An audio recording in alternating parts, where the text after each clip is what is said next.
गेल्या काही दिवसांपासून राज्याचं आरोग्य खातं सांभाळणारे आरोग्यमंत्री प्रकाश आंबेडकर यांच्या जिल्ह्यातील जिल्हा शासकीय रुग्णालयातील बोगस दिव्यांग दाखले देणे, रुग्णांना आणि त्यांच्या नातेवाईकांना रक्त तपासणीसाठी खासगी लॅबमध्ये पाठवणे असे प्रकार उघडकीला आलेत.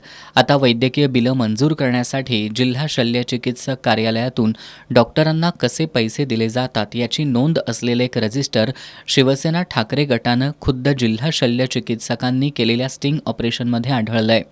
शिवसेना ठाकरे गटाचे उपनेते संजय पवार, सहसंपर्क प्रमुख विजय देवणे आणि अन्य पदाधिकाऱ्यांनी अचानक जिल्हा शल्यचिकित्सक डॉक्टर प्रशांत वाडीकर यांची भेट घेतली.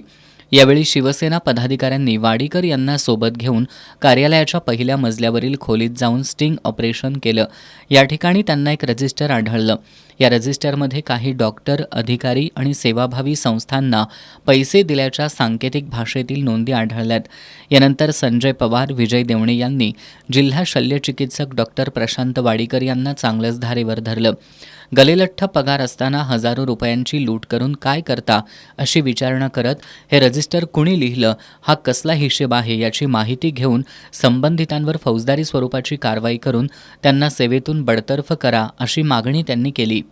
या संदर्भात आरोग्यमंत्री प्रकाश आंबेडकर, वैद्यकीय शिक्षण मंत्री हसन मुश्रीफ यांनीही गांभीर्यानं लक्ष द्यावं अशी मागणी संजय पवार यांनी केली आहे.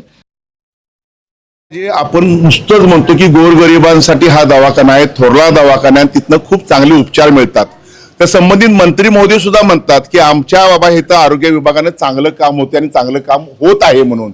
आणि जर कुठं भ्रष्टाचार झालाच तर आम्हाला दाखवा, आपण स्वतः जाऊन त्या भ्रष्टाचार निमूटन करू आपण आणि संबंधित कारवाई करू. मुश्रीफ साहेब, आंबेडकर साहेब, आम्ही आज तुमच्या समोर पुरावा देत आहे. पूर्वीचे तत्कालीन सिव्हिल सर्जन यांच्या कारकिर्दीमध्ये सरकारी नोकर जे असतील, अधिकारी असतील, आपल्याला चंदगडपासून गगनबावडापासून शिरोळपर्यंत हे जे अधिकारी आहेत, कर्मचारी आहेत, त्यांचे ससेवलपण किती होत असेल. एक फाईल मंजूर करण्यासाठी ती बिचारी इकडनं तिकडे फिरत असतात आणि फाईल तटवतात. का तटवतात? आम्ही आज उघडं केलं, यांचा बुरका फाडलाय. एका फाईल सापडली, आपण जसं डॉनमध्ये हु डायरी में तुम्हारा भी नाम है, लाल डायरी में, तशी लाल डायरी सापडली. हिशोबाची वही, एवढा दिवसाचा हिशोब, एवढे पैसे मॅडमला दिले, एवढा पैसे हिशोब, एवढे पैसे मी सरांना दिले. 60,000, 70,000, 50,000, लाख रुपये कुठले पैसे आले? हे कुणाचे पैसे आले? काही इथं सामाजिक कार्यकर्ते आहेत, त्यांना देणगी दिलेले हिशोब आहेत त्यात.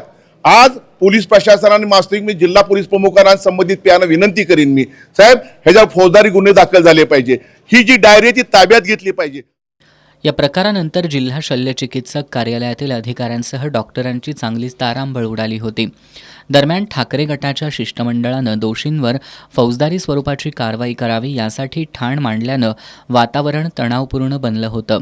यावेळी शिवसेना ठाकरे गटाचे अवधूत साळोखे, मनजित माने, प्रवीण पालव, संतोष रेडेकर, संजय जाधव, पप्पू कोंडेकर, अभिजित बुकशेट आदी उपस्थित होते.